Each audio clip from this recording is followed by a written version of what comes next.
ಕೋರ್ಟಲ್ಲಿರೋದು 12,000 ಜನರು ಆಗಲೇ ಈಗ ಪಾಠ ಹೇಳ್ಕೊಡ್ತಾ ಇದ್ದಾರೆ. ಕೆಲವರು ಅವರೇ GPS ಕೆಲವರು ತಗೊಳ್ಳಿಲ್ಲ, ಆ ಟೈಮ್ ಅಷ್ಟರೊಳಗೇ ಸ್ಟೇ ಆರ್ಡರ್ ಕೊಟ್ಟಿದ್ದರು ಸುಪ್ರೀಂ ಕೋರ್ಟ್ ಅವರು. ಕೇಸ್ಗಳಿದೆ, ಅದನ್ನ ಅವರು ರಿಕ್ವೆಸ್ಟು ಬೇಗ ಮಾಡಿಕೊಡಿ, ನಮಗೆ ಸಹಾಯ ಆಗುತ್ತೆ ಅಂತ. ನಮಗೂ ಟೀಚರ್ಸ್ ಬೇಕಾಗಿರೋದ್ರಿಂದ ಬೇಗ ಮಾಡಿ, ಮತ್ತು ಹೊಸ ರಿಕ್ರೂಟ್ಮೆಂಟ್ಗೂ ಕೂಡ ನಾನು FD ಅವ್ರಿಗೆ ಕಳಿಸ್ಕೊಟ್ಟಿದ್ದೀನಿ. ಯಾಕೆಂದರೆ ಹೋದ ಸತಿ ನಾವು ಬಂದಮೇಲೆ 12,000 ಟೀಚರ್ಸ್ನ ರಿಕ್ರೂಟ್ ಮಾಡ್ಕೊಂಡ್ವಿ. ಮತ್ತು ಹೊಸದಾಗೂ ಕೂಡ ಟೀಚರ್ಸ್ ಬೇಕು ಅಂತ, ಯಾಕೆ ನನಗೆ ಶಾರ್ಟೇಜ್ ಇದೆ.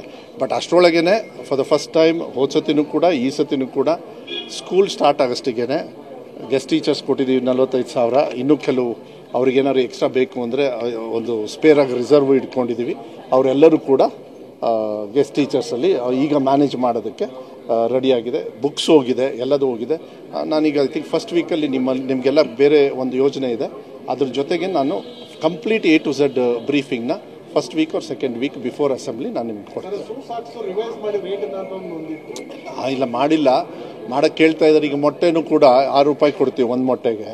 ಕೆಲವರು ರಿವೈಸ್ ಮಾಡಿ ಅಂತ ಇದ್ದಾರೆ. ಈಗ ಸದ್ಯಕ್ಕೇನು ರಿವೈಸ್ ಮಾಡಲ್ಲ, ಇದೇ ಥರ ನಡ್ಕೊಂಡು ಹೋಗುತ್ತೆ. ಅದರಲ್ಲೇ ಮ್ಯಾನೇಜ್ ಮಾಡ್ತಾ ಇದ್ದಾರೆ, ಏನು ತೊಂದರೆ ಏನಿಲ್ಲ.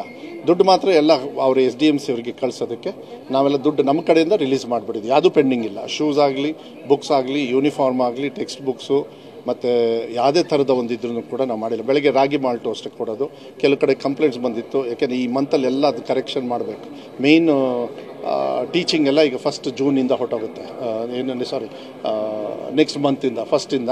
ಸೊ ಅಷ್ಟರೊಳಗೇ ಎಲ್ಲ ಆಗಬೇಕು. ಎಲ್ಲ ಸರಿ ಇದೆ, ಏನು ತೊಂದರೆ ಇಲ್ಲ. ರೆಗ್ಯುಲರ್ ರಿವ್ಯೂಸ್ ಎಲ್ಲ ಮಾಡ್ತಾ ಇದ್ದಾರೆ.